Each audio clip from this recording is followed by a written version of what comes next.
Halo guys, nama saya Aditya Pirantana. Saya dari kelompok 3. Di sini saya akan menjelaskan tentang Embedded Finance, masa depan inovasi layanan keuangan di era digital. Sebelumnya saya akan dibantu oleh teman-teman saya, yaitu Novianti Dewi, Tiur Novelia, Indriani, sama Yola Sinaga. Baik, di landscape digital yang terus berevolusi, batas-batas tradisional antara industri semakin kabur.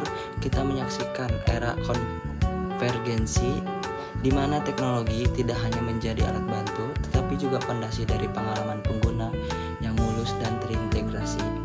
Di garis transportasi ini berdiri vintage yang telah merevolusi cara kita berinteraksi dengan keuangan dan layanan keuangan.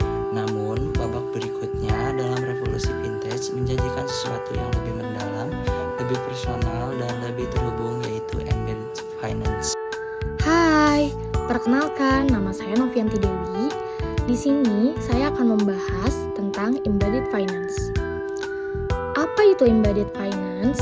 Embedded finance adalah integrasi layanan keuangan ke dalam aplikasi atau platform keuangan, di mana transaksinya bisa melalui GoPay di aplikasi Gojek atau cicil barang lewat Kredivo saat check out di e-commerce. Oke, apa sih manfaat embedded finance untuk konsumen? Lebih mudah dan cepat bertransaksi, kemudian banyak promo cashback, serta akses lebih luas dan terjangkau. Kemudian, secara bisnis, apa sih keuntungannya? Yang pertama adalah bisa meningkatkan pendapatan secara revenue dan sales, kemudian meningkatkan loyalitas pelanggan. Hai, nama saya Tiur Novelia. Di sini saya akan menjelaskan terkait dampak dan manfaat dari embedded fintech. Embedded fintech membawa dampak yang sangat signifikan dalam berbagai aspek, yaitu konsumen, perusahaan, dan layanan keuangan.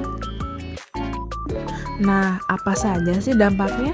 Bagi konsumen, kemudahan akses layanan keuangan, pengalaman pengguna lebih baik, inklusi keuangan meningkat. Dalam perusahaan menjadi sumber pendapatan baru, retensi pengguna meningkat, dan data pengguna menjadi lebih kaya. Bagi layanan keuangan, perluasan jangkauan pasar dan efisiensi biaya akuisisi. Next, kita ke manfaat dari embedded fintech, yaitu pengalaman yang terintegrasi, kemudahan akses, efisiensi operasional, dan selanjutnya adalah peluang pertumbuhan dalam bisnis. Saya Indriani Puspitasari Sianturi NIM 23250021 akan menjelaskan bentuk-bentuk embedded finance.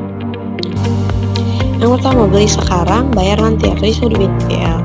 Nah, layanan ini di mana pelanggan membeli barang atau jasa sekarang, namun membayarnya nanti boleh dalam bentuk cicilan atau sekali bayar. Contoh, Kredivo, Aku Laku, atau Shopee Pay Later.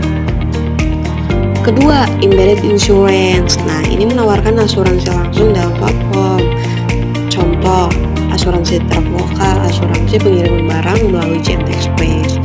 Ketiga, embedded lending. Nah, ini menawarkan pinjaman langsung di platform e-commerce atau aplikasi lainnya. Contoh, pinjaman Tokopedia, pinjaman ShopeePay, dan lain-lain. Keempat, embedded payment. Nah, ini integrasi sistem pembayaran ke dalam platform. Ini memudahkan sistem pembayaran dengan menautkan atau melalui virtual akun juga bisa. Contoh ShopeePay, GoPay, OVO.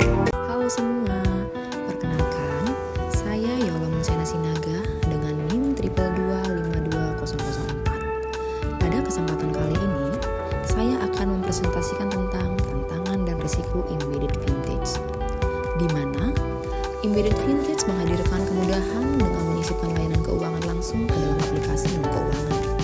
Nah, sekarang kita masuk ke pembahasan mengenai tantangan embedded vintage, yaitu regulasi yang belum jelas membuat pelaku usaha kesulitan memastikan kepatuhan hukum.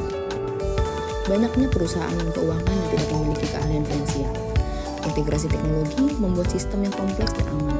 Selain itu, kepercayaan konsumen juga masih rendah, dan ada risiko besar bila terlalu bergantung pada mitra pihak ketiga. Selanjutnya, kita akan bahas berbagai risiko dalam embedded vintage, dimulai dari risiko kepatuhan dan regulasi, risiko operasional dan teknis, risiko kredit dan likuiditas, risiko reputasi dan kepercayaan, serta risiko persaingan dan ekonomi makro. Nah, yang pertama kita akan bahas tentang risiko kepatuhan dan regulasi, di mana pada risiko ini mempunyai aturan yang belum jelas, proses perizinan yang rumit, serta kewajiban KYC dan perlindungan data pribadi menjadi tantangan besar yang harus diperhatikan pelaku usaha. Yang kedua, dari sisi operasional dan teknis, integrasi sistem cukup kompleks dan rawan kesalahan.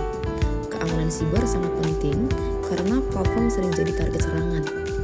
Sistem juga harus mampu menangani lonjakan pengguna dan risiko dari mitra teknologi. Yang ketiga, di mana risiko kredit muncul jika penilaian kredit lemah yang dapat memicu gagal bayar.